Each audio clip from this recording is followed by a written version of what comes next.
কেন গেছিলে? কেন গেছিলে? তোমাকে না 1000 দিন বারণ করেছি আমি, 1000 দিন বারণ করা হয়েছে ওই মেয়েটার সঙ্গে মেলামেশা করবে না, এই বাড়িতে থাকতে হলে তোমার। কেন গেছিলে? তুমি তোমার কথাই শোনো না। হটকারিতা করে কোনো কাজ করো না, যাতে তোমার উদ্দেশ্যটাই বানচাল হয়ে যায়। কি উদ্দেশ্য? আমাকে তাড়ানো? অত সোজা নয়। আমার বাবা মা অনেক টাকা খরচা করে আমার বিয়ে দিয়েছে, আর আমিও এই বাড়িতে বিয়ের পর থেকে কম সার্ভিস দিইনি। এটা তো পুতুল খেলা নয় যে ইচ্ছে হলো আজকে থাকলাম, ইচ্ছে হলো না কালকে বাড়ি থেকে দূর করে তাড়িয়ে দিলাম। আর আমিও অমনি লক্ষ্মী মেয়ের মতো এই বাড়ি ছেড়ে চলে গেলাম। কি করবে তুমি? হ্যাঁ, কি করবে? শোনো শোনো, তোমার মতো না এইরকম চরিত্রহীন মেয়ের সঙ্গে আমি থাকতে চাই না, বাস। প্রমাণ করতে পারবে যে আমি চরিত্রহীন? শোনো, একটা কথা যখন বলবে সে কথাটার দায়িত্ব নিয়ে বলবে। আমি তো প্রমাণ করে দিতে পারবো যে তুমি চরিত্রহীন। এই খবরদার বলছি তিতির, খবরদার বলছি। কি খবরদার বলছো আমাকে? হ্যাঁ, তুমি আমার বোনের সর্বনাশ করতে যাওনি, আমার বোনকে পর্যন্ত তুমি ছাড়োনি, আবার বড় বড় কথা বলছো। আই, মুখ সামলে কথা বলো। কার হয়ে ওকালতি করছো? তোমার বোন? একটা পাক্কা বদমাইশ মেয়ে, আমার ছেলেকে ফাঁসিয়ে তারপরে তাকে বদনাম করে এখান থেকে চলে গেছে।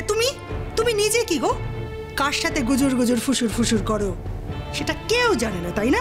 আমরা সবাই ঘাসে মুখ দিয়ে চলি। তোমার কথা না কারুর জানতে বাকি নেই। আমার যদি কোথাও কিছু থাকতোই তাহলে এই ভাগাড়ে আমি মরতে আসতাম না।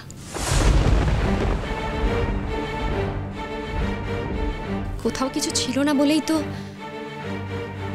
আমার জীবনের সর্বস্ব খুইয়েছিলাম বলেই আমি এই ভাগাড়ে এসেছি। এটা আপনি বোঝেন না? শুনলে এই মেয়ের কথা? শুনলে গৌরব, এই বাড়িটা নাকি ভাগাড়। যাও, এই মুহূর্তে দূর হয়ে যাও এই বাড়ি থেকে। একবার তো দিয়েছিলাম বিদায় করে, থাকলে না কেন? আবার কেন মরতে এলে এই ভাগাড়ে? বাপ মা দুদিনও খাওয়ানোর মুরদ রাখে না, তাই না? তাই চলে এলে নাচতে নাচতে এখানে গিলতে। শুধু খাওয়ার জন্য তো আর মানুষ বাপের বাড়িতে পড়ে থাকে? ঢাক ঢোল পিটিয়ে বিয়ে হয়েছে, সিঁথিতে সিঁদুর, হাতে শাখা পলা। আমার বাবা মাকেও তো 1000টা লোক প্রশ্ন করে। আর আমি বা বিনা কারণে বিনা অন্যায় শ্বশুরবাড়ি ছেড়ে বাপের বাড়ি চলে যাবো কেন? অধিকার তো আমারও আছে। আমি বা সেই অধিকার প্রয়োগ কেন করব না? আমি আমার অধিকারের বশেই এখানে এসেছি, আপনাদের দয়া নয়। অনেক বড় বড় কথা বলেছো, হ্যাঁ? আর বড় বড় কথা একটাও বলা চলবে না। এই বাড়িতে থাকতে গেলে এই বাড়ির নিয়ম মেনে চলতে হবে। শোনো, এটা কোনো কারাগার নয়, এটা একটা বাড়ি। তুমি যদি ভেবে থাকো যে এই বাড়িতে থাকতে গেলে কারাগারের সব নিয়ম মেনে থাকতে হবে, তাহলে সেটা আমি পারবো না। আমার বোন এই কলকাতাতেই থাকে। এই পুরো লকডাউনে আমি একদিনও ওর সঙ্গে দেখা করতে যেতে পারিনি। ওর জন্য ইনফ্যাক্ট আমি কিচ্ছু করতে পারিনি। তোমরা কোনোদিন জানতে চেয়েছো আমার বোন একা একা এই শহরে কি খাচ্ছে, কি পড়ছে? কোনোদিন জানতে চাওনি। দেখো, তোমরা জানতে চাওনি, সেটা নিয়ে আমার কোনো মাথা ব্যথা নেই, কিন্তু আমার বোনের খোঁজ আমি তো নেবই। আমি জানতে পেরেছি যে ওর খাওয়া দাওয়ার প্রবলেম হচ্ছে, তাই আমি ওর জন্য খাবার করে নিয়ে গিয়েছিলাম। বাহ, তাহলে বুঝতেই পারছো বাড়ির জিনিসপত্র কোথায় যাচ্ছে। আমাকে একটা কথা বলো, তোমার ভাত কাপড়ের দায়িত্ব আমার ছেলে, সেটা মানছি। তা আমার ছেলে তোমার বোনের ভাত কাপড়ের দায়িত্বও নিয়েছে নাকি? কাকে জিজ্ঞাসা করে তুমি এই বাড়ির জিনিস, তাও আবার তোমার বোনের জন্য নিয়ে গেছো? ঠিক আছে ঠিক আছে, একদিন রান্না করে খাবার নিয়ে গেছে, সেই নিয়ে এত কথা বলার কি আছে বলো তো? না না, ঠিক আছে, সেটা তো কথা নয়। কথা হচ্ছে যে তুমি গেলে কিন্তু সত্যি কথাটা কেন বলে গেলে না? কেন বলো? সত্যি কথা বললে কি আপনারা আমাকে যেতে দিতেন বাবা? তাও সত্যি কথা বলতে।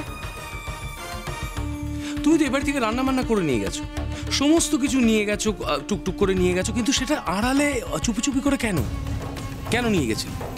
তোমার তো উচিত ছিল সত্যি কথা বলে যাওয়া। না না, এই কাজটা তোমার ঠিক হয়নি, আমি এটা সাপোর্ট করি না কখনো।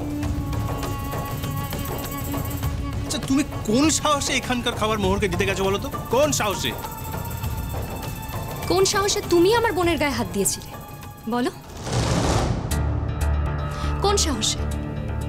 কোন সাহসে তুমি আমার বোনের সর্বনাশ করতে গিয়েছিলে? উত্তর দাও, কোন সাহসে?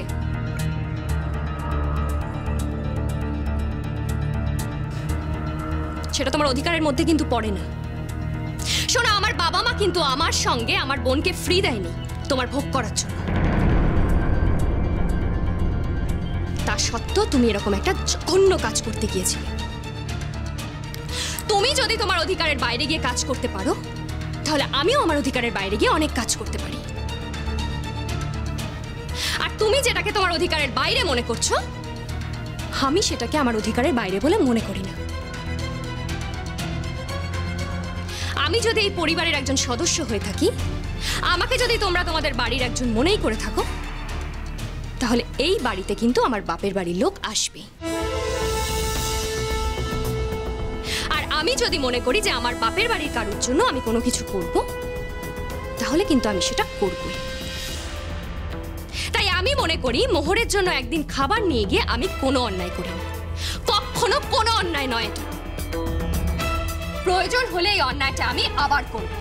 তাতে যদি তোমাদের চুপ চুপ, আর একটা কথা বললে না আমি দেখেছো তো, দেখেছো? এরপরেও তুমি আমার আটকাবে? এরপরেও বলবো ওর গায়ে হাত দিস না? বারণ করছি, আমি বারণ করছি, কোনো কারণ আছে তো? কেন বোঝো না তুমি বলো তো? কোনো বিয়ের আগে মাথা গরম করবে, তুমি নিজের অনেক ক্ষতি করেছো, কেন করছো এই কাজটা? এখন আমি যেটা বলছি তুমি সেটা শোনো, প্লিজ শোনো। গায়ে হাত দিলে এখন মেয়েরা শুধু পড়ে পড়ে মার খায় না, উল্টে মার দিতেও জানে। এসো, দেখো, আমাকে মেরে দেখো না কি হয়। দাও, গায়ে হাত দাও। তিতির, প্রভোগ করো না কিন্তু আমাকে। এরপর কিন্তু সামলাতে পারবে না। কি সামলাতে পারবো না? তুমি সামলাতে পারবে তো? শোনো, তুমি ভাবছো তোমার গায়ে শক্তি বেশি বলে তুমি আমাকে এমন মার মারবে যে আমি ঘুরে দাঁড়াতে পারবো না।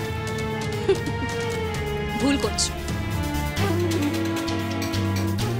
শোনো, যার গায়ে শক্তি কম সেও কিন্তু মার খেলে তার গায়ে শক্তি তৈরি হয়ে যায়। তাই তুমি আমার গায়ে হাত দিলে আমিও কিন্তু তোমাকে ছাড়বো না। কথা শোনো, শোন কথা। এই নাকি বাড়ির বউয়ের ছিরি, হুমকি দিচ্ছে আমার ছেলেকে মারবে বলে। আপনি বোধহয় শুধু নির্বাচিত অংশটুকুই শোনেন, তাই না?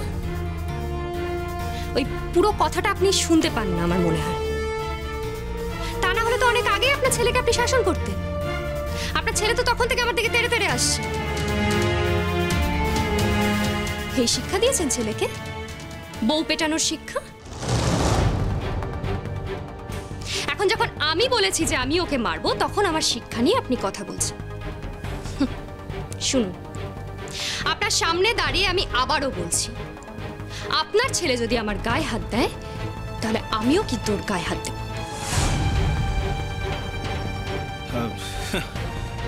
শোনো শোনো শোনো শোনো শোনো, তোর মতো মেয়ের সঙ্গে না আমি থাকবো না, থাকবো না আমি।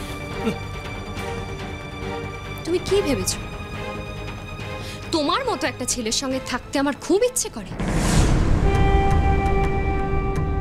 করে না, আমি বাধ্য হয়ে থাকতে। তোমার মতো একটা চরিত্রহীন ছেলে, তোমাদের পরিবারের মতো একটা পিশাচ পরিবার, এই পরিবারে কারোর থাকতে ইচ্ছে হবে না। কেউ থাকবে না এই পরিবারে। শুধুমাত্র আমি বাধ্য হয়ে থাকি এই বাড়িতে। শোনো, আমি যদি কোনোদিন এই জীবন থেকে মুক্তি পাই না, তাহলে সব থেকে বেশি খুশি হব আমি। তোমরা কিন্তু ভেবো না, তোমরা ভেবো না যে সেই মুক্তির খোঁজে আমি নেই। আমি কিন্তু সেই মুক্তির খোঁজে আছি। কি মিললো আমার কথা? কি বলেছিলাম? গুজুর গুজুর, ফুসুর ফুসুর, সমস্ত প্ল্যান করছে। দেখবি কবে এই ভাগার এই খাঁচা ছেড়ে পাখি হয়ে যাবে ফুরুত। ভয় নেই, যদি কোনোদিন আমি এই বাড়ি ছেড়ে চলেও যাই তাহলে আপনাদের সবাইকে আমি বলে যাব, মাথা নিচু করে না, মাথা উঁচু করে বেরোবে। আর পালানোর প্রয়োজন হবে না। যখন যাব সকলের চোখের সামনে দিয়ে বলে কয়ে তারপর যাব।